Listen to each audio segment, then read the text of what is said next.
My late wife's purse was the only thing I had left of her. When I couldn't find it, my son yelled, "I sold it! I needed money for my cruise." I called the pawn shop, hoping to buy it back, but the man on the line sounded terrified. "Sir, there was a false bottom in that purse. What we found inside." I froze. "I'm glad to have you here. Follow my story until the end and comment the city you're watching from so I can see how far my story has reached. I'm 64 years old, and I thought I knew what heartbreak felt like when I lost my wife Hilda 3 months ago. I was wrong. Real heartbreak is standing in your own living room, staring at the empty spot on the dresser where her burgundy leather purse used to sit, and hearing your own son tell you he sold it for cruise money. "Dad, it was just sitting there collecting dust," Wesley said, not even bothering to look up from his phone. He was sprawled on my couch like he owned the place, still wearing the same wrinkled shirt from yesterday. At 32, my son had perfected the art of disappointing me, but this felt different. This felt like betrayal. "Just sitting there?" My voice came out rougher than I intended. "Wesley, that was your mother's purse, the one she carried every day for 15 years. He finally looked up, and I saw something in his eyes that made my chest tighten. Not guilt, not remorse, irritation. "Look, I needed the money, okay? The cruise leaves next week, and Melissa expects me to pay for both of us. You know how women are." He shrugged like he was discussing the weather. "Besides, what were you going to do with it? Stare at it forever?" The words hit me like a physical blow. I gripped the back of my recliner, the same chair where Hilda used to sit, and organize the contents of that purse every evening. She'd pull out receipts, count her cash, check her lipstick. Such a simple ritual, but it was hers. It was proof she had existed. Proof of all those ordinary moments that make up a life. "I can't believe you did this," I whispered. Wesley stood up, and for a moment I thought maybe he'd finally show some remorse.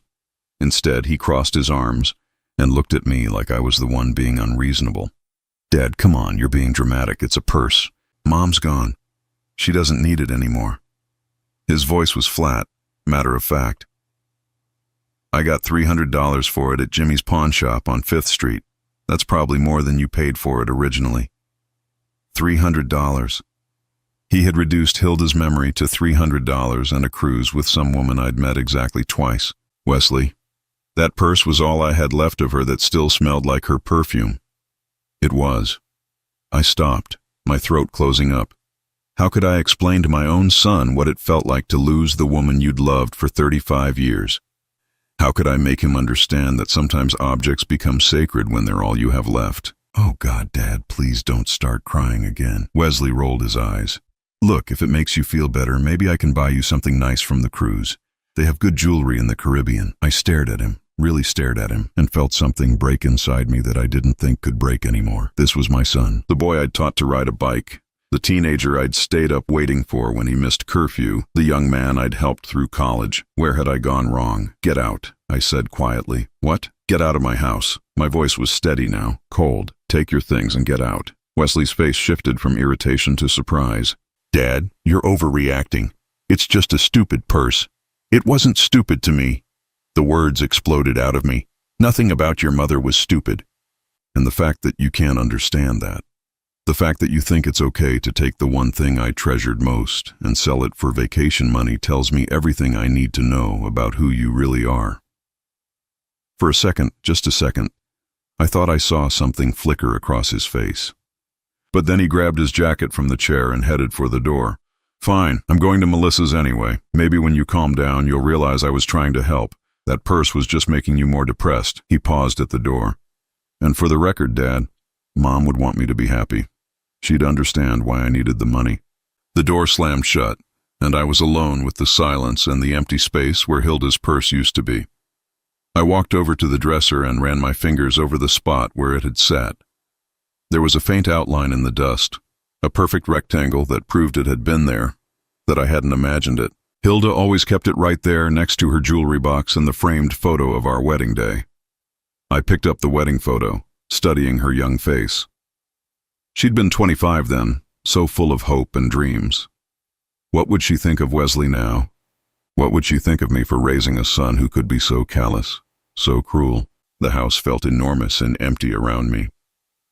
Every room held memories of Hilda, but now even those felt tainted by Wesley's words. Just sitting there collecting dust. As if love was something that expired, as if grief had a deadline.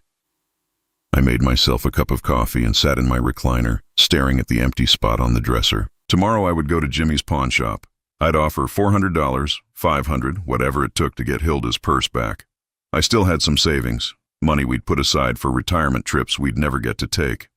But tonight I just sat in the growing darkness, wondering how the son I'd raised could look at his grieving father and see nothing but an obstacle to his happiness. Wondering if Hilda would be as disappointed in Wesley as I was. Wondering if I'd failed them both. The worst part wasn't even losing the purse.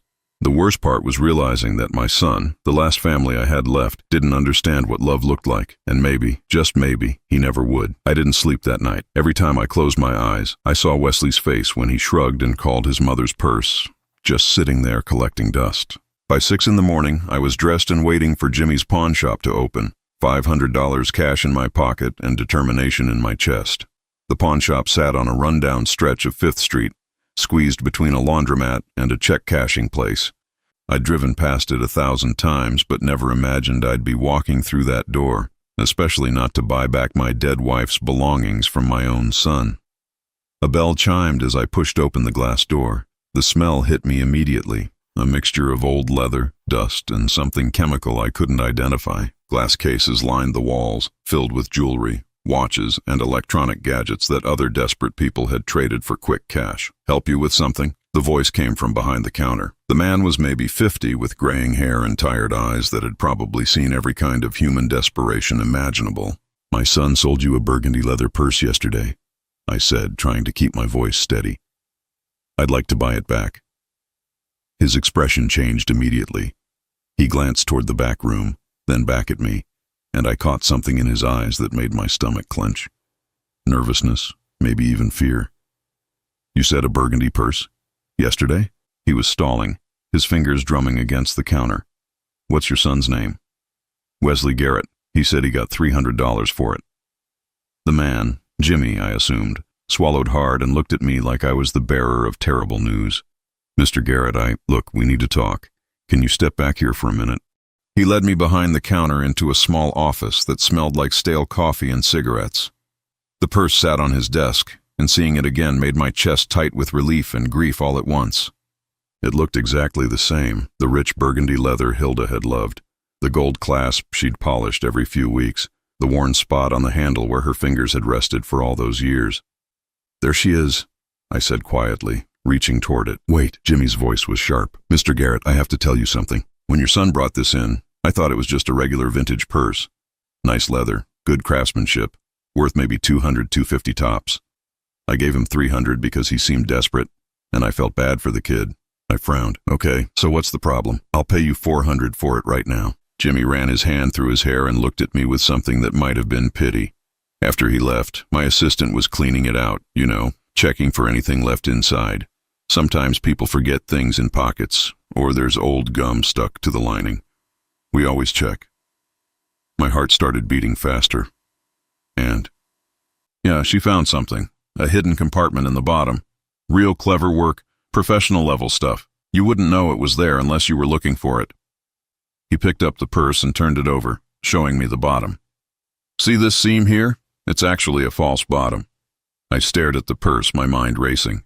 In 35 years of marriage, I'd never known about any hidden compartment. What was inside? Jimmy opened a desk drawer and pulled out a manila envelope. His hands were shaking slightly as he handed it to me. Letters, a whole stack of them. "And Mr. Garrett, I think you need to sit down." The room suddenly felt too small, too hot.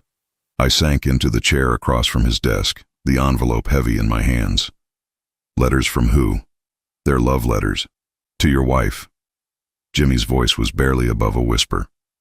"From someone named David Richardson. And sir, they're dated during your marriage. Recent ones too. The newest one is from just 6 months ago." The envelope slipped from my fingers and hit the floor. Letters scattered across the worn carpet. White envelopes with Hilda's name written in handwriting I didn't recognize. My vision blurred at the edges. "That's impossible," I heard myself say. "Hilda wouldn't. We were happy. We were married for 35 years. Jimmy knelt down and carefully gathered the letters, not meeting my eyes. "I'm sorry, Mr. Garrett, I really am." I've been in this business for 20 years, and this is the worst thing I've ever had to tell someone." I watched him stack the letters neatly, my brain refusing to process what he was saying. Hilda had been sick for the last 2 years of her life. Cancer. I'd driven her to every appointment, held her hand through every treatment, slept in hospital chairs when she was too weak to come home. When had she had time for letters? When had she had the energy for whatever this was? How many letters? My voice sounded like it was coming from someone else. 18. Some are pretty old, maybe 15 years or so. Others are recent. Jimmy set the stack on his desk. "Mr. Garrett, I don't know if you want to read these. Sometimes ignorance is—" "I need to see them." He hesitated, then handed me the top letter.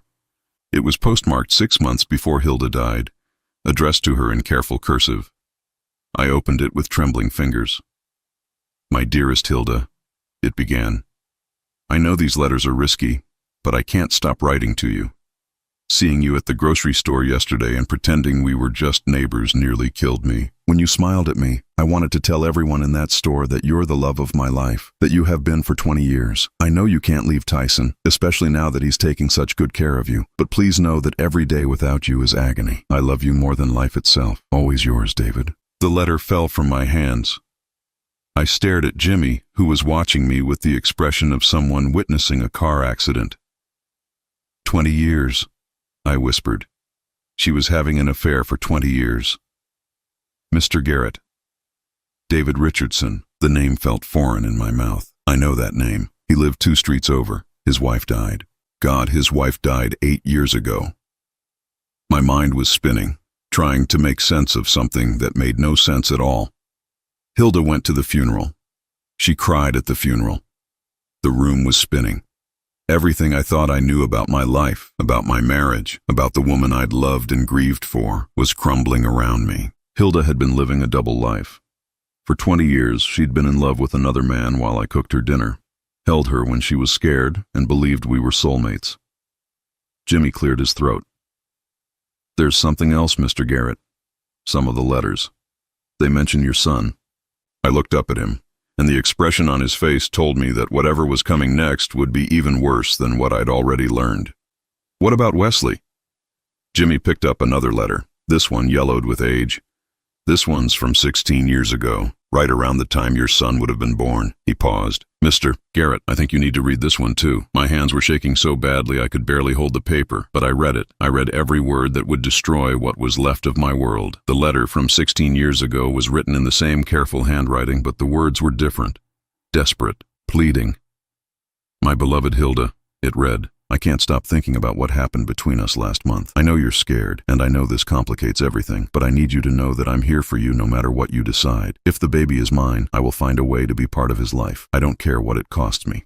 I love you, and I will love this child because he's part of you. But Hilda, please, you have to tell me the truth. Is Wesley my son?" The paper slipped from my hands and drifted to the floor. I sat there staring at it, my mind completely blank. Wesley, my son. The boy I'd raised, the man I'd just thrown out of my house for selling his mother's purse, the son who might not be my son at all. "Mr. Garrett?" Jimmy's voice seemed to come from far away. "Are you okay? Should I call someone?" I couldn't answer, couldn't breathe. 32 years. 32 years of believing Wesley was my blood, my legacy, my family. 32 years of midnight feedings and first steps and baseball games and parent-teacher conferences. 32 years of loving a child who might belong to another man. "There's more," Jimmy said quietly. "I'm sorry, but there's more." He handed me another letter, this one from just 2 years ago. My hands were shaking so badly I could barely unfold it. "David," this one began, and I realized with a sick feeling that this wasn't a letter to Hilda. This was a letter from Hilda, a copy she'd kept hidden in her purse. "David, I can't keep doing this to Tyson. He's been so good to me through all the cancer treatments, and the guilt is eating me alive. I know we agreed never to tell him about Wesley, but watching him love that boy so completely when he's not even his father, it's breaking my heart.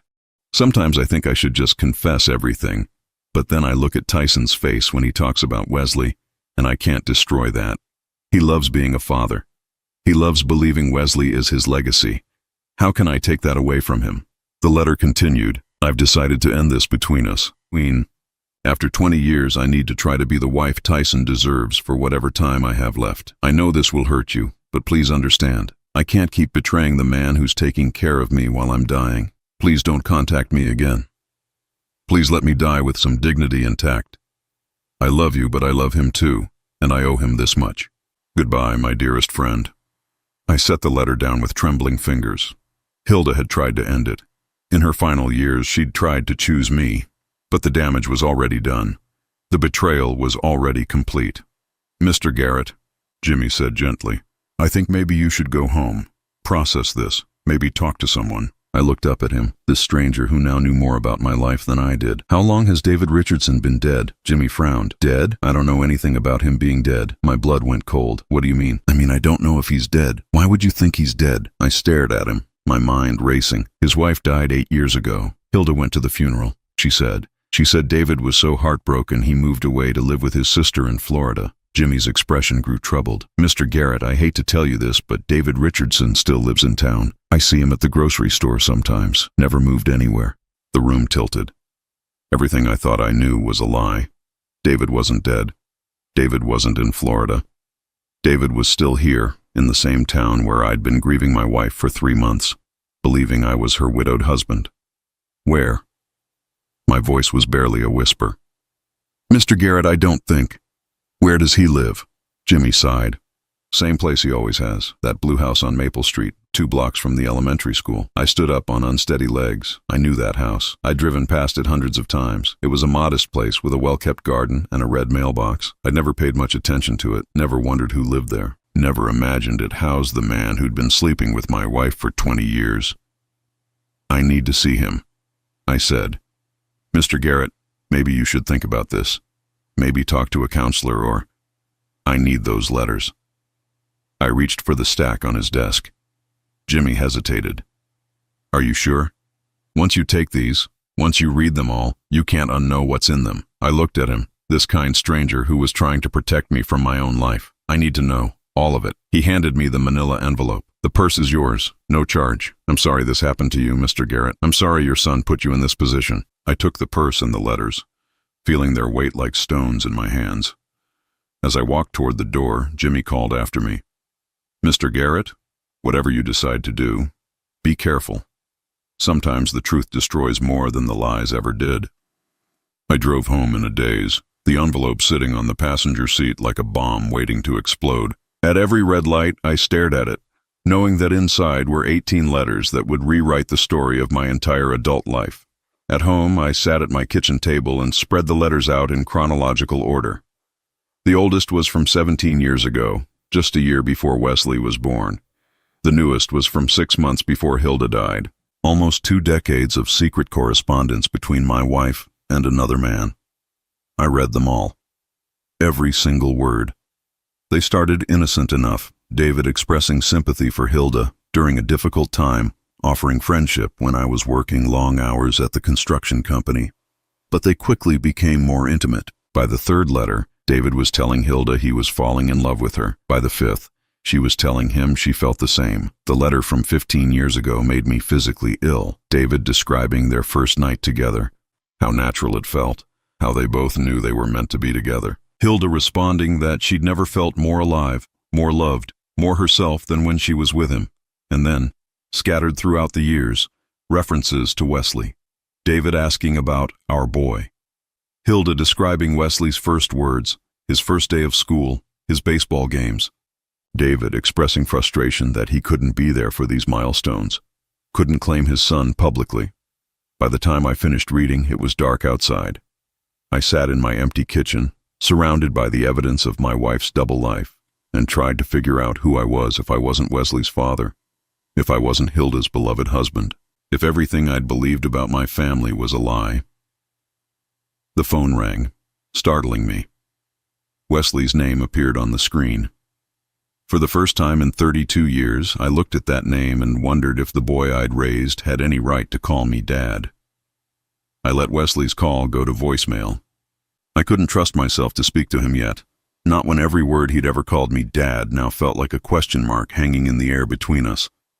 Instead, I sat in my kitchen until dawn, studying the letters like they were evidence in a crime. which I suppose they were. The morning light streaming through my window felt different somehow, as if the sun itself had shifted while I wasn't paying attention. I made coffee with shaking hands and tried to think clearly about what I needed to do next. The letters proved Hilda had been unfaithful, but they didn't prove Wesley wasn't my son. They only proved that David Richardson believed he might be the father. I needed more than David's hopes and fears. I needed facts. I spent the morning researching David Richardson online. It wasn't hard to find information about him. He'd been a teacher at the local high school for 30 years before retiring 5 years ago. There were photos from school events, newspaper articles about his retirement party, even a Facebook page with pictures of him at community events. Looking at his photos made my stomach churn. David was tall and lean with dark hair that had gone silver at the temples.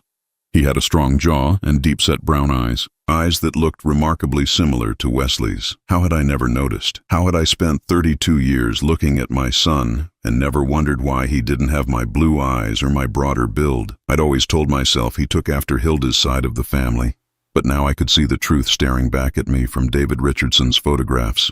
The resemblance was unmistakable. Around noon, I drove to Maple Street. I told myself I was just going to look, just going to see the house where the man who might be Wesley's real father lived. But as I parked across the street from the modest blue house with its neat garden and red mailbox, I knew I was lying to myself. I was there because I needed to see him in person. I needed to look David Richardson in the eye and know, once and for all, if my son belonged to him. I didn't have to wait long. At 12:30, the front door opened and David stepped out onto his porch. He was exactly as I'd imagined from the photos. Tall, distinguished, with silver hair and those familiar brown eyes. He was carrying gardening gloves and a small watering can, heading toward his flower beds. Watching him move, I felt a sick recognition settle in my chest. Wesley walked the same way. Had the same way of tilting his head when he was concentrating. Even from across the street, I could see the mannerisms that I'd attributed to Hilda's family but now realized came from this stranger's bloodline. David knelt beside his roses, carefully tending to each plant with the kind of patience I'd never had for gardening. Hilda had always been the one with the green thumb in our house. She'd spent hours in our backyard, nurturing flowers and vegetables with a tenderness that I'd found endearing but never shared. Now I wondered if she'd learned that tenderness from David. If the gentle way she'd cared for growing things was something they'd shared during their secret meetings. If our entire garden was a reflection of another man's influence in my wife's life. I sat in my car for 2 hours, watching David work in his yard. Neighbors stopped to chat with him, and I could see why Hilda might have been drawn to him. He was charming, attentive, the kind of man who listened carefully when people spoke. The kind of man who probably remembered birthdays and anniversaries without being reminded. The kind of man I'd never been. At 2:45, a familiar car pulled into David's driveway. My heart stopped as I recognized Wesley's beat-up Honda Civic. I watched in shock as my son, David's son, got out of the car and walked up to the front door like he belonged there. David answered immediately, and the two of them embraced. Not the awkward handshake you'd give a neighbor's kid, but a real hug. The kind of hug I'd been giving Wesley for 32 years, believing it was my right as his father.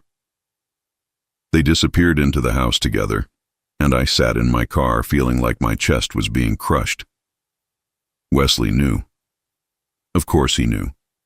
That's why he'd never seemed to respect me, never seemed to care about my feelings. That's why he could sell his mother's purse without a second thought, because I wasn't really his father, and Hilda's memory meant something different to him than it did to me. I waited another hour before Wesley emerged from the house. He and David stood on the porch talking, and I could see David hand Wesley something, an envelope that Wesley tucked into his jacket pocket. Money, probably. The real father helping his son pay for his cruise while the fake father sat across the street like a fool. Wesley drove away without even glancing in my direction. David stood on his porch for a long moment, looking down the street in the direction Wesley had gone, and the expression on his face was one I recognized. It was the same look I'd had watching Wesley drive away after school plays, after graduation, after every milestone I'd thought we were sharing as father and son. It was the look of a man watching his child leave.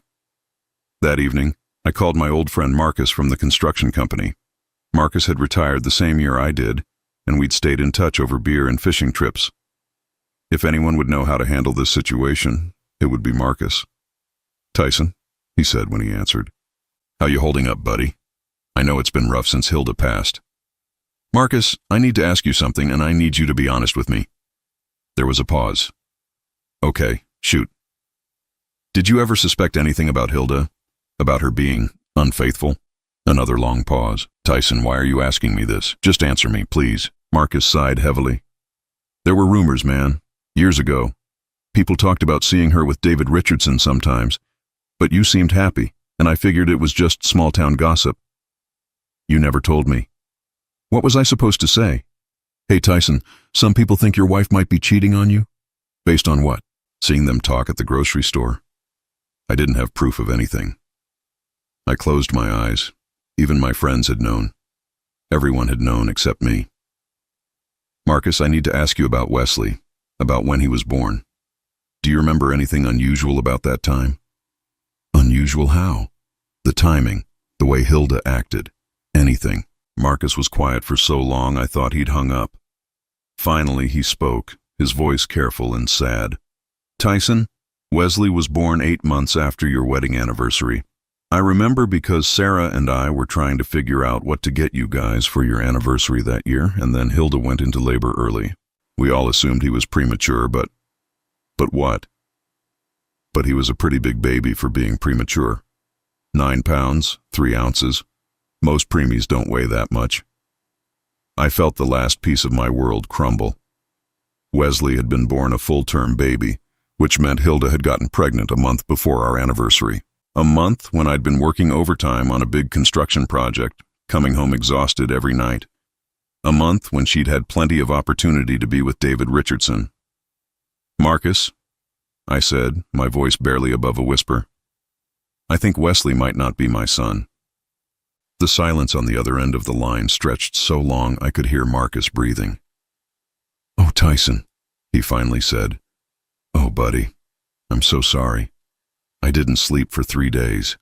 I kept thinking about Wesley hugging David Richardson on that porch, about the envelope David had handed him, about 32 years of loving a child who had never been mine. By Thursday morning, I knew I couldn't live with the uncertainty anymore. I had to know the truth, even if it destroyed what was left of my family. Wesley had been calling every day since our fight, leaving voicemails that ranged from annoyed to apologetic. Dad, come on. You're being ridiculous about this purse thing. Dad, I'm sorry if I hurt your feelings, but you're overreacting. Dad, Melissa thinks you're having some kind of breakdown. I finally called him back Thursday afternoon. Dad, thank God, he said when he answered. I was starting to worry about you. Look, I'm sorry about the purse, okay? If it means that much to you, I'll find a way to get it back. I already got it back, I said quietly. Oh, good. See? Problem solved. So can we move past this now? I leave for the cruise tomorrow, and I don't want us fighting when I go. Wesley, I need you to come over. We need to talk. Can't it wait until I get back? I've got a million things to do before tomorrow. No, it can't wait. Something in my voice must have gotten through to him because he was quiet for a moment. Okay, I'll be there in an hour. I spent that hour sitting at my kitchen table with Hilda's purse in front of me and the manila envelope of letters beside it.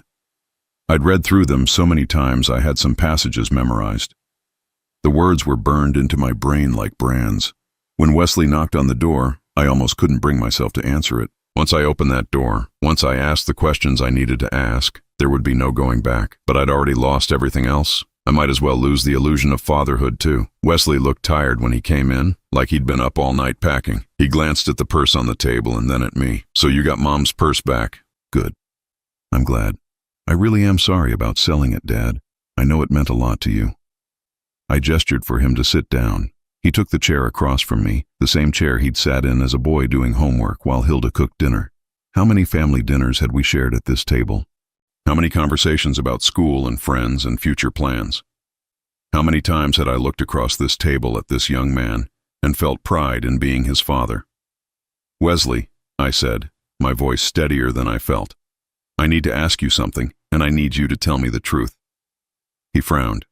Okay, what's this about? I reached for the manila envelope and pulled out one of the letters. Wesley's eyes went wide when he saw it. Where did you get that? His voice was sharp, suddenly defensive. They were hidden in your mother's purse, in a secret compartment. I watched his face carefully. You knew about them, didn't you? Wesley's face went pale. He stared at the letter in my hands like it was a loaded gun pointed at his chest. Dad, how long have you known about David Richardson? The question hung in the air between us. Wesley's mouth opened and closed, but no words came out. Finally, he slumped back in his chair and ran his hands through his hair. Since I was 16, he said quietly. The words hit me like a physical blow. 16 years. Wesley had known for 16 years that I might not be his real father, and he'd never said a word. How did you find out? Wesley was quiet for a long moment, staring at his hands. I overheard Mom on the phone with him one night. She was crying, talking about how guilty she felt, how she didn't know what to do. I heard her say, "Our son," and I knew. And you never thought to tell me? Wesley looked up at me then, and I saw something in his eyes I'd never seen before. Not defiance or anger, but something colder. Something that looked almost like contempt. Why would I tell you? You weren't my real father anyway. The casual cruelty of it took my breath away. Wesley, look, Dad, Tyson, whatever I'm supposed to call you now. You were fine as a father, I guess. You kept a roof over my head and food on the table. But David understood me. He got me in ways you never did. I stared at him, this young man I'd raised, this stranger wearing my son's face. You've been seeing him behind my back for years. He helped me with school, gave me advice about girls, about life. He was there for me in ways you never were. I was there for everything, I said, my voice breaking. Every baseball game, every school play, every scraped knee and broken heart. I was there. Wesley shrugged. You were physically there, sure, but you never really got me. You wanted me to be like you, into construction and fishing and all that blue-collar stuff. David understood that I was different, that I wanted more. What does that mean? It means David has money, real money. He invested well when he was teaching, made smart choices. He's been helping me financially for years. The cruise? He's paying for it. The down payment on my apartment? That was him too. He takes care of me in ways you never could. I felt like I was drowning. So when you sold your mother's purse, I didn't need the money, Wesley said flatly. I just wanted to hurt you. I was tired of pretending we were some happy family when we both knew it was all a lie. The kitchen was silent except for the ticking of the clock on the wall. I looked at this young man I'd loved unconditionally for 32 years and realized I was looking at a stranger. Maybe I always had been. Does David know you've been taking money from him while still living off me? Wesley's jaw tightened. David knows everything. He knows I've been stuck with you because Mom made me promise to take care of you after she died. He understands how hard this has been for me. How hard this has been for you. I could barely get the words out. Your mother died 3 months ago, Wesley. I've been grieving, and you've been. What? Playing along with your delusions? Pretending to be the son you wanted instead of the son I actually am? Wesley stood up, his chair scraping against the floor. I'm tired of it, okay? I'm tired of pretending we're family when we're not. I'm tired of acting like I care about your feelings when, honestly, I just want to live my own life. I reached into the envelope and pulled out another letter, one of the ones Hilda had written to David. Did you know your mother tried to end things with him? Did you know she chose me in the end? Wesley glanced at the letter and laughed, a sound without warmth or humor. She chose guilt, not you. She felt bad about what she'd done, but that doesn't mean she loved you more. It just means she was tired of living a double life. He walked toward the door, then turned back to face me. David has something for you, by the way. Mom left a letter with him before she died. She made him promise to give it to you if you ever found out about everything. I guess she knew this day would come eventually. What kind of letter? The kind that tells the truth, all of it. Wesley's hand was on the doorknob. If you want it, you know where to find David. But honestly, maybe some truths are better left buried. He paused in the doorway. Oh, and Tyson? Thanks for raising me. You did a decent job, all things considered. But I'm done pretending you're my father. I'm done pretending any of this matters to me. The door closed behind him, and I was alone with the truth. Wesley wasn't just biologically someone else's son. He'd chosen to be someone else's son. For 16 years, he'd been living a double life just like his mother, taking from me while giving his loyalty to another man. I sat at my kitchen table until the sun went down, holding Hilda's letters and trying to understand how I'd been so blind for so long. How I'd missed all the signs, all the clues, all the ways my family had been lying to me, but there was still one more truth waiting for me, one more letter that might explain everything or destroy what little was left of my world. Tomorrow I would go see David Richardson. Tomorrow I would finally learn what my wife had wanted me to know before she died. I knocked on David Richardson's door at 9 in the morning, before I could lose my nerve. The blue house looked different up close, smaller somehow, more ordinary than it had seemed from across the street. Just a regular house where an ordinary man had lived while loving my wife and raising my son in secret. David answered the door immediately, as if he'd been waiting for me.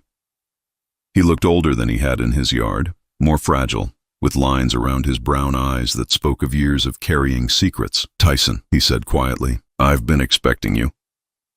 He led me into a living room that was neat and comfortable, filled with books and plants and photographs.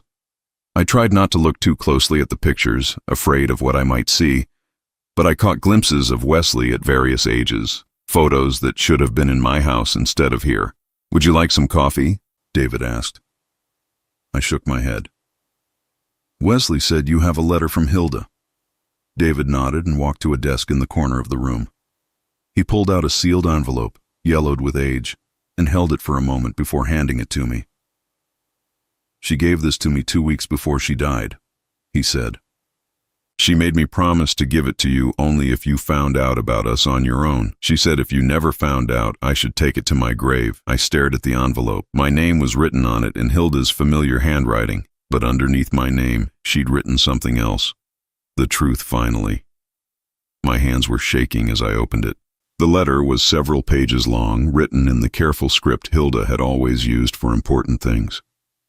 "My dearest Tyson," it began, "if you're reading this, then you've discovered my secret, and I can only imagine how much I've hurt you. There are no words to express how sorry I am for the pain I've caused you, but I need you to understand the whole truth before you judge me completely." I had to stop reading and look up at David, who was sitting across from me with his hands folded in his lap, waiting patiently for me to continue. "She told you what's in this letter?" I asked. "Every word," he said. "She wrote it here, at this table, while I held her hand. She was so sick by then, but she insisted on getting it all down." I looked back at the letter. "I met David 3 years into our marriage, when you were working such long hours trying to establish the construction business. I was lonely, Tyson. I know that's not an excuse, but it's the truth. David was kind to me when I needed kindness, and what started as friendship became something more." The letter went on to describe their relationship, how it had grown over years of stolen moments and secret meetings. But then, several paragraphs in, Hilda had written something that made me stop breathing. "I need you to know that Wesley is your son, Tyson. He is absolutely, completely, 100% your biological child. The timing of my relationship with David makes this impossible to doubt. I know there may be letters that suggest otherwise.